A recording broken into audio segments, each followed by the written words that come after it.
আসসালামু আলাইকুম। বাংলাদেশ বেতার রংপুর স্থানীয় খবরে আমন্ত্রণ জানাচ্ছি তৌহিদা ইসলাম। আসন্ন ত্রয়োদশ জাতীয় সংসদ নির্বাচন অবাধ, অংশগ্রহণমূলক এবং সুষ্ঠুভাবে অনুষ্ঠানের লক্ষ্যে নির্বাচনের প্রস্তুতিমূলক কার্যক্রমের অংশ হিসেবে আগামী বৃহস্পতিবার বিভিন্ন মন্ত্রণালয় ও বিভাগের সঙ্গে মতবিনিময় এবং প্রাক প্রস্তুতিমূলক সভায় বসতে যাচ্ছে নির্বাচন কমিশন ইসি। গতকাল ইসি সচিবালয়ের উপসচিব মোহাম্মদ মনির হোসেন স্বাক্ষরিত এ সংক্রান্ত সভার বিজ্ঞপ্তি থেকে এ তথ্য জানা যায়। একটি জাতীয় পরিচয়পত্র এনআইডির বিপরীতে সর্বোচ্চ 10টি সিম কার্ড নিবন্ধনের সীমা কার্যকর করতে ব্যবস্থা নিয়েছে বাংলাদেশ টেলিযোগাযোগ নিয়ন্ত্রণ কমিশন বিটিআরসি।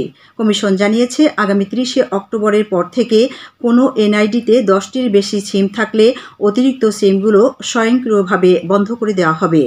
বিটিআরসি এক বিজ্ঞপ্তিতে জানিয়েছে, গ্রাহকরা নিজেদের এনআইডিতে পছন্দমতো 10টি সিম রেখে অতিরিক্ত সিমগুলো নির্ধারিত সময়ের মধ্যে সংশ্লিষ্ট মোবাইল অপারেটরের কাস্টমার কেয়ারের মাধ্যমে নিবন্ধন বাতিল বা মালিকানা পরিবর্তন করতে পারবেন।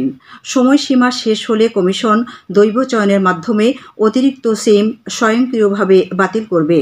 বিটিআরসি জানিয়েছে, অবৈধ সিম ব্যবহার, প্রতারণা ও অপরাধমূলক কর্মকাণ্ড রোধে এই পদক্ষেপ নেওয়া হয়েছে। বাংলাদেশ জাতীয়তাবাদী যুবদলের 47তম প্রতিষ্ঠা বার্ষিকী উপলক্ষে আজ বিভিন্ন কর্মসূচি গ্রহণ করা হয়েছে।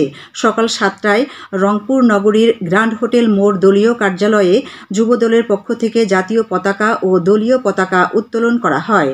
এ সময় অন্যান্যের মধ্যে উপস্থিত ছিলেন জেলা যুবদলের সভাপতি নাজমুল আলম নাজু ও মহানগর যুবদলের সিনিয়র যুগ্ম আহ্বায়ক মোহাম্মদ জহির আলম নয়ন।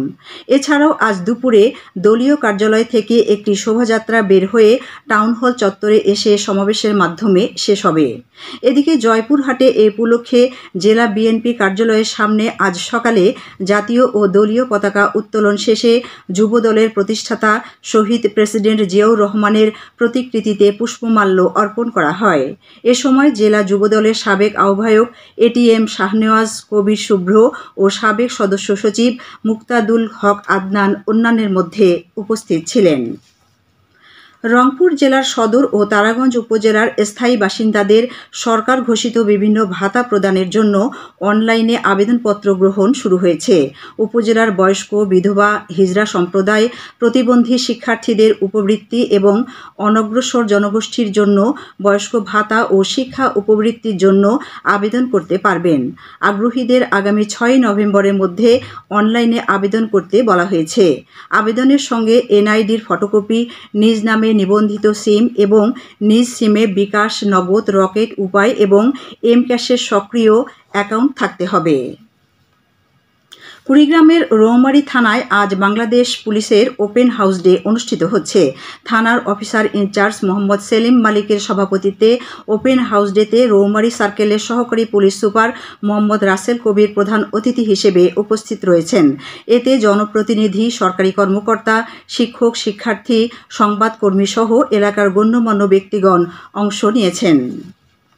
গাইবান্ধায় বাংলাদেশ পল্লী উন্নয়ন বোর্ডের কোটি টাকার অর্থ আত্মসাতের মামলার প্রধান আসামি ও সাবেক হিসাবরক্ষক আনিসুর রহমানকে গ্রেফতার করেছে গোয়েন্দা পুলিশ।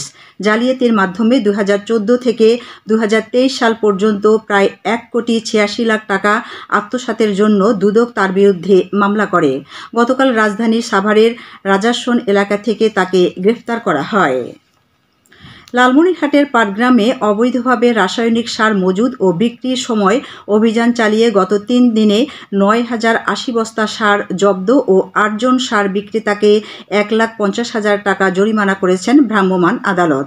সরকারি নির্দেশ অমান্য করে সার মজুদ ও বেশি দামে খুচরা বিক্রি করার অপরাধে উপজেলা নির্বাহী কর্মকর্তা ও নির্বাহী ম্যাজিস্ট্রেট উত্তম কুমার দাস বিভিন্ন সার বিক্রেতার গোডাউনে ও দোকানে এ ভ্রাম্যমাণ আদালত পরিচালনা করেন।